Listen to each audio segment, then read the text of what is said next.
বিসমিল্লাহির রহমানির রহিম। প্রিয় শিক্ষার্থীরা, আজ তোমাদের জন্য থাকছে এসএসসি দাখিল এবং সমমানের পরীক্ষার্থীদের জন্য একটি গুরুত্বপূর্ণ আলোচনা। সারা দেশে একযুগে সবার পরীক্ষা চলমান। বাংলা প্রথম পত্র পরীক্ষা ইতিমধ্যেই শেষ হয়ে গেছে। আগামী যে দ্বিতীয় পরীক্ষাটা, সেই দ্বিতীয় পরীক্ষাটা বাংলা দ্বিতীয় পত্র পরীক্ষা। এই বাংলা দ্বিতীয় পত্র পরীক্ষায় যে সবথেকে গুরুত্বপূর্ণ যে টপিকটা, সেটা হচ্ছে সংবাদ প্রতিবেদন। এই সংবাদ প্রতিবেদন লেখার নিয়ম সম্পর্কে অতি সংক্ষেপে আলোচনা করব। সংবাদ প্রতিবেদন আসলে এই যে প্রতিবেদন আসলে সাধারণত দুই রকমের প্রতিবেদন হয়।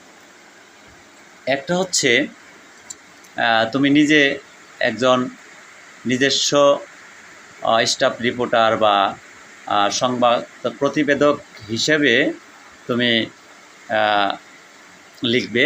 আরেকটা হচ্ছে যে প্রতিবেদনটা তুমি লিখবে সেটা হচ্ছে তোমার, অর্থাৎ তুমি একজন সাধারণ মানুষ হিসেবে একটা সংবাদপত্র বরাবর তুমি প্রতিবেদনটা লিখবে। তো এই দুই রকমের প্রতিবেদন হয়ে থাকে, একটা সাধারণ প্রতিবেদন আর একটা হচ্ছে সংবাদ নিজে সাংবাদিক হিসেবে যে প্রতিবেদন। এইরকম দুই রকমের প্রতিবেদন হয়ে থাকে। তো প্রথমেই যে তোমাদের পাঠ্য বইয়ের মধ্যে আসলে এক রকমেরই নিয়ম দেওয়া আছে, তারপরও আবার সম্পূর্ণ অংশ দেওয়া নেই। তো অনেকেই প্রতিবেদন লিখতে গিয়ে পরীক্ষার মধ্যে গোলায় ফেলে যে প্রতিবেদন কিভাবে লিখব। অনেকেই এই সম্পর্কে আলোচনা চাও এবং বিভিন্ন ধরনের সমস্যায় পড়ে থাকো। তো আজকে তোমাদের পাঠ্য বই থেকেই একটা প্রতিবেদন আমি তোমাদেরকে শুধুমাত্র নিয়ম দেখানোর জন্য সেখান থেকে আমি তুলে ধরব। সম্পূর্ণ নিয়মটা ফলো করবে। এইভাবে যদি তুমি পরীক্ষার খাতায় লিখতে পারো, তোমার প্রতিবেদন 10-এ 10 পাওয়ার সম্ভাবনা থাকবে। তো আজকের প্রতিবেদন পাঠ্য বই থেকে এলাকার সড়কের দুরবস্থা সংক্রান্ত সংবাদ প্রতিবেদন। এই সংবাদ প্রতিবেদন প্রথমেই কি করবে, তুমি নিজেই, এটা আসলে একটা সাধারণ এটা একটা সংবাদ প্রতিবেদন। সেখানে সম্পূর্ণ তথ্য প্রথম লাইনটার মধ্যে থাকবে। প্রথমে একটা শিরোনাম লিখবে, যে শিরোনামটা আমি দিয়েছি। দেখো, শিরোনামটা লেখার পরে তুমি অবশ্যই এই শিরোনামটা লেখার পরে নিচে একটা আন্ডারলাইন করবে। আমি আন্ডারলাইন করে দিয়েছি। অবশ্যই সেটা তুমি নীল কালি বা সবুজ কালি ইউজ করতে পারো। কখনোই লাল বা কড়া গোলাপি অন্য কোনো কালার ব্যবহার করা যাবে না। শুধুমাত্র নীল কালি এবং সবুজ কালি ব্যবহার করা যাবে। তো এখানে সুন্দর একটা শিরোনাম দিতে হবে প্রথমেই। সড়কের বেহাল দশা, যাত্রীদের দুর্ভোগ, শিরোনামটা।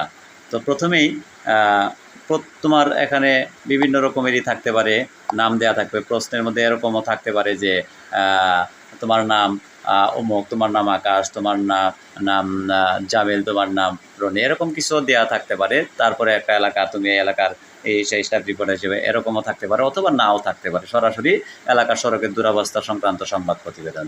তো সেই ক্ষেত্রে তুমি এই সংবাদ প্রতিবেদনটা এইভাবেই লিখবে, যে একটা শিরোনাম দেওয়ার পরে তারপরে তুমি তোমার সম্পূর্ণ পরিচয়টা প্রথমে তুলে ধরবে। যেমন হাসিবুল আলম, চাটখিল, নোয়াখালী, 22শে জুলাই 2021 খ্রিস্টাব্দে। অর্থাৎ এখানে দেখো সম্পূর্ণ তুমি কোথা থেকে প্রতিবেদনটা লিখতেছ, তুমি যে কোনো একটা এলাকার নাম দিতে পারবে। আমি এখানে বোর্ড বইয়ের পরিচয়টাই তুলে ধরেছি, এই কারণে সেই নামটাই আছে। তুমি তোমার নিজের নামও ব্যবহার করতে পারবে, কোনো সমস্যা নেই। তো এখানে দেখো, এরপরে তুমি তোমার এলাকার যে সড়কের যে এলাকাটা লিখেছো, সেই এলাকার সড়কের সাম্প্রতিক যে সমস্যাগুলো আছে সেগুলো তুমি তুলে ধরার চেষ্টা করবে। এখানে যে আমি যেভাবে বইয়ের মতো করে তুলে ধরেছি, তোমার যে সেভাবে তুলে ধরতে হবে তা নয়, তুমি তোমার নিজের মতো করে তুলে ধরতে পারবে। তো অনেকেই হুবহু মুখস্থ করে, হুবহু মুখস্থর থেকে অনেক সময় দেওয়া যায় শিক্ষার্থীদের নিজেদের যে মেধা মনন দিয়ে লেখলে আরও সুন্দর হয়ে যায়। তো এখানে দেখো, নোয়াখালী সোনাইমুড়ি উপজেলার জয়াক বাজার থেকে কুমিল্লার মনোহরগঞ্জ উপজেলার হাসনাবাদ পর্যন্ত শহীদ মুক্তিযোদ্ধা একরামুল হক সড়কটি চলাচলের অযোগ্য হয়ে পড়েছে। তো এইভাবে তুমি সম্পূর্ণটা লিখবে। দেখো সম্পূর্ণ লেখা যখন শেষ হয়ে যাবে, দেখো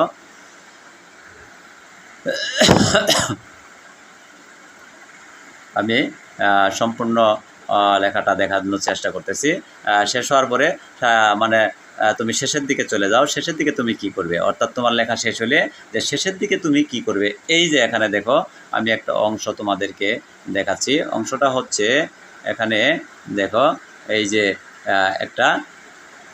এখানে একটা পরিচয় দেওয়া আছে, একটা বিবরণী দেওয়া আছে, পরিচিতি দেওয়া আছে। এই পরিচিতিটা অনেকেই উপরে দেয়, অনেকেই নিচে দেয়। তো এখানে সব থেকে সুন্দর যেটা হয়, তুমি প্রতিবেদন লেখার শেষে যদি এটা দাও সব থেকে সুন্দর হয়। প্রথমে দেওয়ার থেকে শেষে দেওয়াটাই ভালো, কারণ এই জিনিসগুলো কিন্তু তুমি প্রথমেই কিন্তু এই দিকে আবার দিয়েছো। দেখো তুমি কিন্তু উপরে আবার এই জিনিসগুলো দিয়েছো, ওই জিনিসগুলোই শুধুমাত্র তুমি আবার নিচের দিকে এখানে তুলে ধরবে।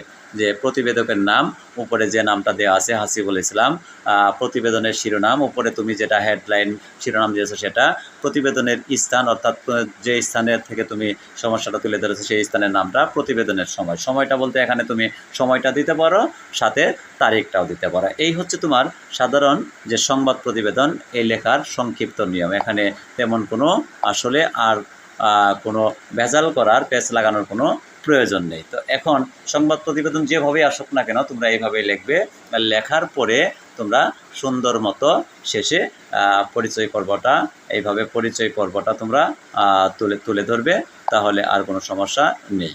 তো এখন তোমাদেরকে দেখাবো আরেকটা প্রতিবেদন। যারা পেজ লাগাও যে প্রতিবেদন কোনটা কিভাবে চিনব, এটা তো তুমি সংবাদ প্রতিবেদক হিসেবে লিখেছ। আরেকটা যদি আসে, তুমি সাধারণ হিসেবে যদি কোনো প্রতিবেদন রচনা করতে চাও, খেয়াল করো, সাধারণ হিসেবে প্রতিবেদন যেমন সংবাদপত্র প্রকাশের জন্য প্রতিবেদন বা চিঠি।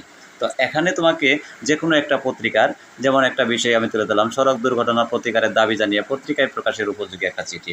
ওই একই জিনিসটা, সড়ক দুর্ঘটনা, যে সড়কের বেহাল দশা, এরকমই দুর্ঘটনা, একই জিনিস তুমি এটা সংবাদপত্রে প্রকাশের জন্য কিভাবে লিখবে। তো যদি চিঠি হয় সেটা এইভাবে লিখতে হবে। তো অনেক সময় প্রশ্নের মধ্যে উল্লেখই করা থাকে সড়ক দুর্ঘটনার প্রতিকারের দাবি জানিয়ে পত্রিকায় প্রকাশের উপযোগী চিঠি। তখন তুমি মনে করবে যে এটা সংবাদ পত্র প্রকাশের জন্য প্রতিবেদন বা চিঠি। তাহলে সেটা এইভাবে প্রথমে একটা তারিখ দিবে। তুমি যেভাবে যে আবেদনপত্র লেখো, প্রথম অংশটা এরকমই থাকবে, সম্পাদক দৈনিক প্রথম আলো, 19 কারণ বাজার, ঢাকা 1215। তো এখানে একটা বিষয় দিবে, বিষয়টা একদম সংক্ষিপ্ত থাকবে। বিষয়টা দেখো, বেশি একটা বড় লেখার দরকার নাই। এখানে বিষয় চিঠিপত্র কলমে প্রকাশের জন্য পত্র।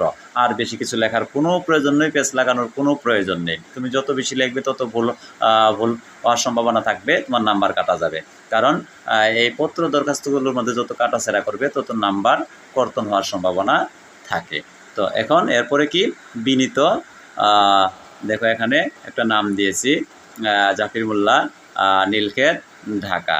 তো কোথা থেকে লিখেছ? নীলক্ষেত, ঢাকা থেকে তুমি লিখেছ। তো এখন তুমি এর মধ্যে কি করবে, দেখো পরের আবার এখানেও একটা তোমাকে শিরোনাম দিতে হবে সুন্দর করে। ওই আগেরটার মধ্যে যেমন তুমি শিরোনাম ব্যবহার করেছো, এখানেও শিরোনাম ব্যবহার করবে। সড়ক দুর্ঘটনার অবসান চাই। তো তুমি এখানে একটু বোল্ড করে লেখার চেষ্টা করবে। তো 2 বার করে দাগ দেওয়ার দরকার নেই, একটু বড় করে লিখে নিচে একটা আন্ডারলাইন করে দিবে সবুজ কালি বা নীল কালি দিয়ে। এরপরে তুমি সম্পূর্ণ বিষয়টি তুলে ধরার চেষ্টা করবে।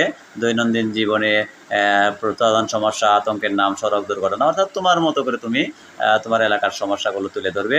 ধরার পরে ওই যে প্রথমে যে তুমি এখানে বিনীত দিয়েছিলে ওই নামটাই আবার তুমি এখানে আবার তুলে ধরবে। এখানে আবার সেই নামটাই তুলে ধরবে। তুলে ধরার পরে এরপরে কি করবে তুমি, এরপরে দেখো এই যে এখানে আরেকটা জিনিস, ওই তুমি যে পত্রের মধ্যে যেমন করে খাম ব্যবহার করো, এখানে একটা খাম দিতে হবে। তো খামটা তুমি কিভাবে দিবে, খামটা দেওয়ার জন্য তুমি একটা পার্ট করে নিবে, একটা পার্ট সুন্দর মতো একটা পার্ট করে নিবে।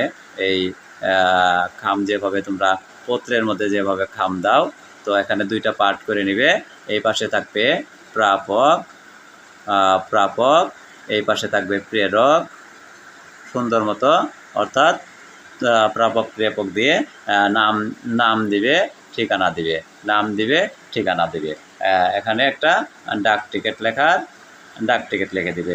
এই হচ্ছে তোমার সংবাদপত্র প্রকাশিত পত্র কিভাবে লিখবে।